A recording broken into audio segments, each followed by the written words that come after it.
Hi, I'm Allison, and today we're going to make my easy, healthy bagels. Each bagel has almost 13 grams of protein, half the carbs of traditional bagels, no added sugar, and there are only a handful of ingredients. It's also low fat and delicious, so let's get started. Now, I like to make a whole bunch of bagels at a time because they freeze really well. So today I'm going to be making 16 bagels. The first step is to make your self-rising flour. So we're going to start with 4 cups of bread flour,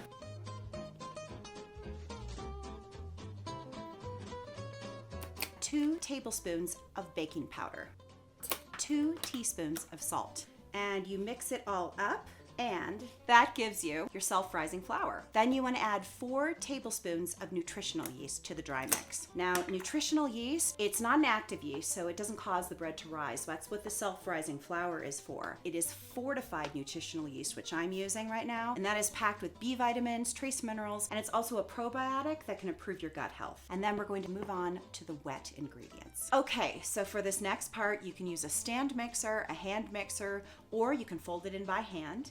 I love my stand mixer, so that's what I'm going to be using. And I have links below available for the attachments and all the products that I'm using here in case you want to check them out. Okay, so first we are going to add 4 eggs.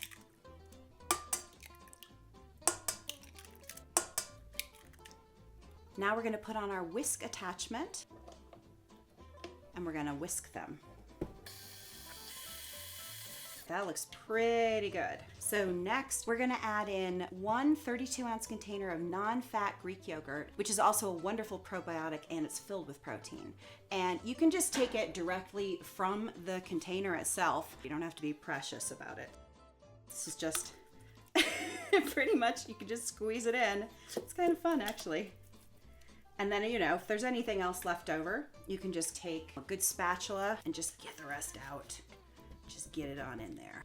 If you're not having fun when you're cooking, man, you're not doing it right, So the next attachment we're going to use is this guy here, sort of a semi-bladed attachment. It's got this rubberized end, which really scrapes the side, which is like pretty fantastic. By the way, 32-ounce container is roughly 4 cups of the Greek yogurt, which is what you're looking for, roughly 4 cups. All right, so next up, we are going to start adding in our dry mix ingredients. You can use your wooden spoon to put your first batch in. Maybe like a quarter of the mixture. Then I put my dough hook in and lock it, and here we go. And then I like to have maybe 1/3 of a cup, measuring cup, ready to go, just to kind of get it from the sides. And then when you finally get close enough, you can start to come in from the side to get the rest of the mix in. And it's very helpful to have a bowl that has a little lip on it. All right. And the dough has come together really nicely. Now you're ready for the really fun part. So first, you're gonna preheat your oven to 350 degrees. Then you're gonna have a baking sheet ready to go. And you're gonna wanna have some extra flour because it's gonna help you with the next part, which can be a little bit sticky. All right, so you're gonna get your hands kind of coated in flour, and it can get a little messy, but it's kind of fun that way, okay? So you're gonna coat your hands, and then you're going to grab a little piece of dough about yay big, right? Get a little more flour. Don't be afraid of the flour.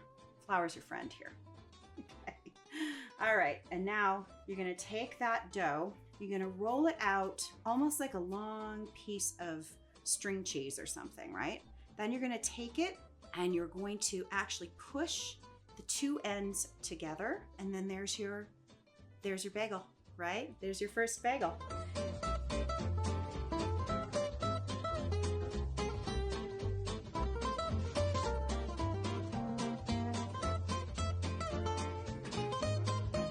Okay, for the next part, you're going to have another egg that is already whisked. You're gonna have a little brush that you're gonna use. You're just gonna brush the top of the bagels.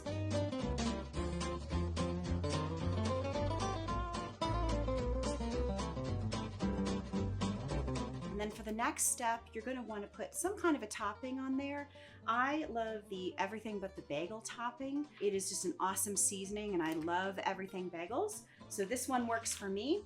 But you might just like sesame bagels or plain, or maybe some Himalayan sea salt just put on top of it. There is no bad way to have a bagel as far as I'm concerned. I would love to hear what your favorite bagels are. Let me know in the comment section.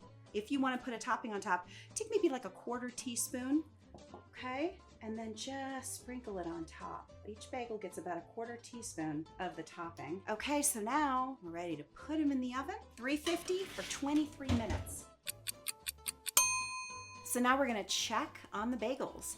Let's see if they're done by sticking a knife into one of the bagels. When you remove the knife, if any dough comes out, they are not ready and have to stay in a little longer. But these bagels look great. See, no dough on the knife. So we're ready for the next step. Put the bagels back in the oven and turn the temperature up to 500 degrees for about 5 minutes, just to get the tops brown.